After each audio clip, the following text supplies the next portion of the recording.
Slow cooked meats are the ultimate comfort food, and I'm going to show you a bit of a twist on beef cheeks.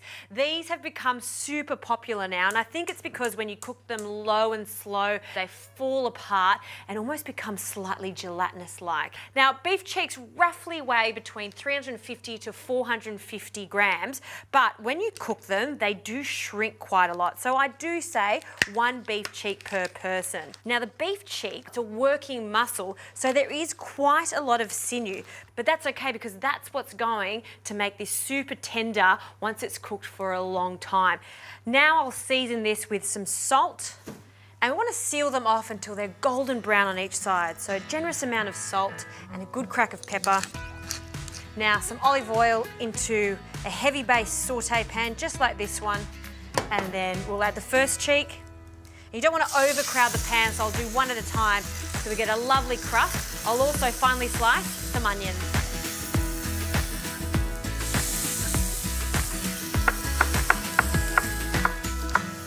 Okay, I've got some good colour on both of the beef cheeks, so I'll just take them out of the pan for a moment while we'll seal off our onions. So just 1 Spanish onion, finely sliced. This is cooking for a long time, so you don't have to be perfect with the onions. And again, we want these to be caramelised.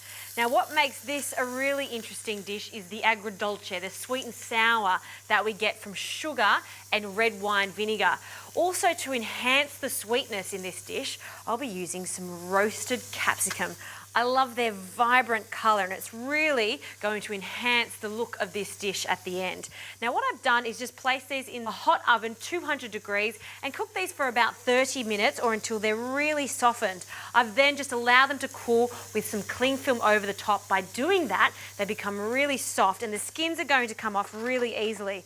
You'll also see some liquid down the base. That is liquid gold, and that's also going into our stew. So just to remove the skins, just take the stalk out, and then just the easiest way to do this is open it up with your hands and take the seeds out because they're a little bitter.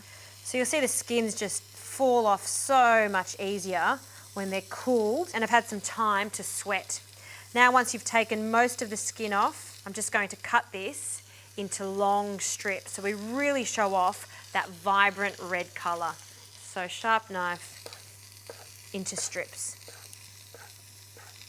Perfect. Now, before I get on to the rest of them, let's add some spices to these caramelised onions. Some smoked paprika that can go in with our onions. You want it to toast off before we add the rest of the ingredients. Some cayenne pepper for some heat, a small pinch of cayenne pepper, and we'll just give that a quick toss. And as soon as it starts to smell quite aromatic, I'll add the beef cheeks back into the dish. And now I need to deglaze this with the vinegar. Red wine vinegar is what I'll use,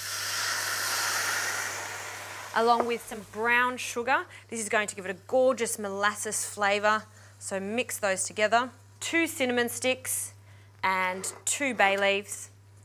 And then you just allow that to reduce and allow that sugar to dissolve. Another pop of sweetness comes from these gorgeous sultanas. They're quite firm at the moment, but after a long cook, these are going to become really plump. So a generous handful of those in.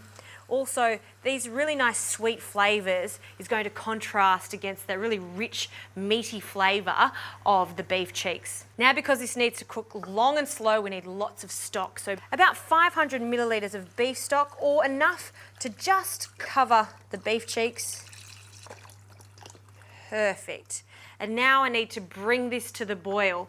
Now, this is going to boil for about 5 to 10 minutes. Then I'll add all of the capsicum. I'll add a cartouche, which is just a fancy word for a piece of baking paper. This just gives us some extra assurance, so when they're cooking in the oven, they stay really nice and moist. And now this goes into the oven for about 2 to 3 hours at 160 degrees. You know they're cooked when they fall apart really easily. Now the beef cheeks have been in the oven for 2 hours. They're almost cooked, which gives me just enough time to make a quick mashed potato. Now when you're making mashed potato, always start with cold water and bring it up to the boil.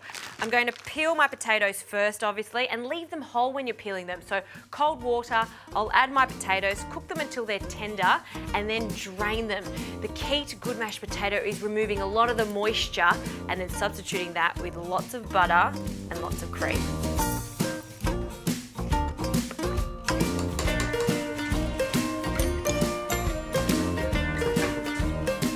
Okay, the beef cheeks have come out of the oven, they're ready to go. So let's take the lid off, piping hot, and we'll take away the cartouche. It's done its job.